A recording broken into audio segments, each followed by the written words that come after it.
एक महत्त्वाची बातमी नवी मुंबईतून समोर येते। नवी मुंबईतील सीवूड स्थानकावर तरुणाचा तरुणीवर दगडाने हल्ला करण्यात आलेला आहे। प्रत्यक्षदर्शींनी आरोपीला पकडून चोप दिलाय। संतापाच्या भरात तरुणीवर हल्ला केल्याची आरोपीची कबुली आहे। स्थानकांवर सुरक्षा व्यवस्था कडक करण्याची आता यावेळी मागणी करण्यात आली। हाँ या नया बोल। हाँ छेड़ा। और क्या किया? हाथ मारा। पत्थर मारा। पत्थर क्यों मारा? किसको भी? घर वाले तेरी?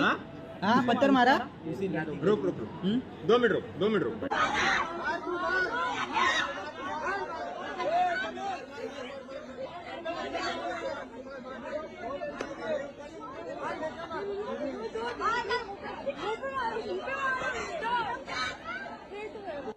सच्ची बोल रहा हूँ। पुलिस को तो छेड़ा मैंने। छेड़ा? हाँ या नया बोल। हाँ छेड़ा। छेड़ा। और क्या किया? हाथ मारा। पत्थर मारा। पत्थर क्यों मारा? किसको भी? घर वाले तेरी? लोकशाही मराठी ऐका, पहा, जागरूक रहा।